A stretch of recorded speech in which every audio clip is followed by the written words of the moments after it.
You realize you're dressed exactly like Jetfire. Well, one of you's gonna have to change. This is embarrassing. In the twisted universe of Shattered Glass, characters we knew and loved are not what they seem, as villains become heroes and heroes become villains with no remorse. Starscream is still Megatron's right-hand man, but his compliments are much more genuine. With Generations, especially in War for Cybertron, going hard on those classic characters, Hasbro found a perfect opportunity to release an exclusive line of redecos based on this topsy-turvy alternate reality, including the classic heroic flyer. Might I give a shout out to the package with its dark energy, bright pinks and purples, Shattered Glass theme, and crazy angles I haven't seen in a box like this. It's like Doctor Strange broke into a universe where everything's both backwards and neon.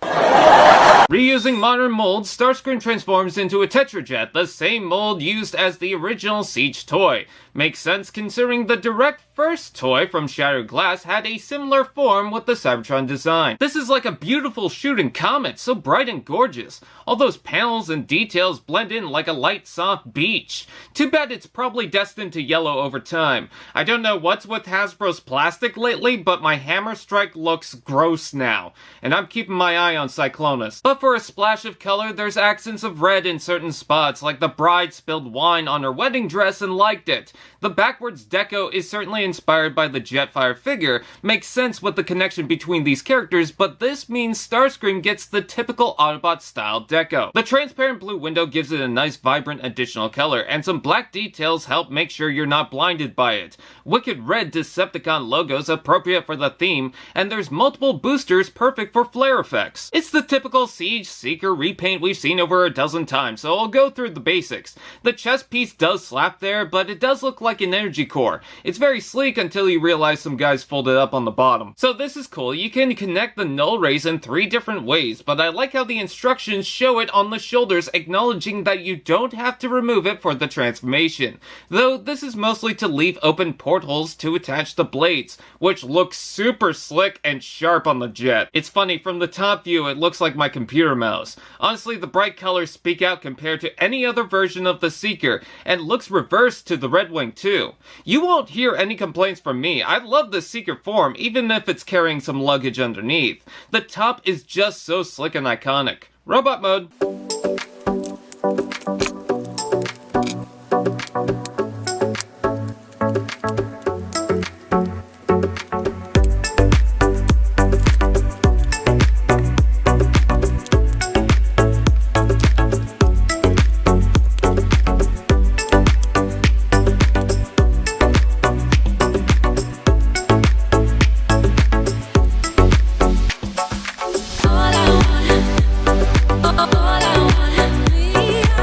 The transformation hasn't changed, with the legs simply unfolding, the arms extending, and the shoulder bits having a difficult time lining up with the tabs, but it consistently makes for a pretty basic and nice Seeker form, despite not being the Earth mode jet. In the Netflix show, Jetfire was described as the Seeker commander, but here, now that vibe works in its favor. The white is such an interesting twist, but the red still maintains this is Starscream. There's also more black to avoid it from looking glaring, which certainly works in the upper arms. Love the typical shoulder vents reused from the nose of the jet. The adjustable wings can be used for more dynamic shapes, but I would love some heroic Decepticon logos underneath. Really digging the blue windscreen chest, framed around some darker colors to stand out. Looks like a cryo tube. Continuing that reversal, why didn't anyone tell me that the Seeker head would look good in white? It's typically in gray or black, so this is very much out of the norm. It's got the usual shape with the boxy helmet, side vents, and unimpressed expression with bonus light piping.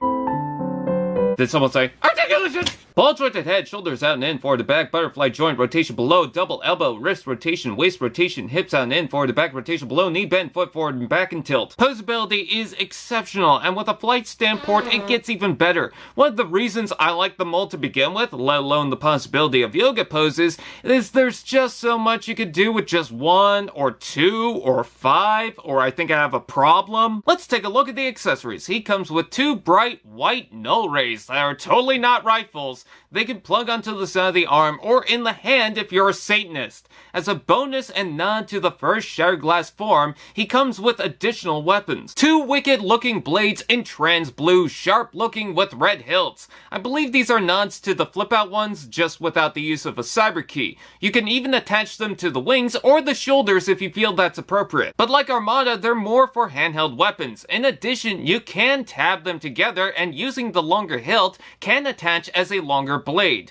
though I find the connection isn't that strong. Plus, as a bonus, you can add it to Jetfire in reference to the show. There's multiple blast ports including on the null rays and portholes in the feet, side of the legs, hands, 2 on each arm, wings, and 3 on the back, meaning we could take Jetfire's junk and go full-blown Seeker Jetfire. So it's no shocker that I have pretty much the same feelings on this as I do most of the Seekers before it. I love this mold, so to me there's not much to fix. However, I've never owned a Shattered Glass Starscream, so this was a new experience for me. Plus, the glaring white color brings new life to it, especially considering how many dark repaints came just before it. The biggest concern is yellowing after some time, but if you can manage, I'd say this is one special Seeker to get. Well, that answers what's black and white and red all in places, I guess. I hate vanilla. I love vanilla. I hate Call of Duty. I love Call of Duty. I hate Transformers The Last Night. Oh, I see what you did there.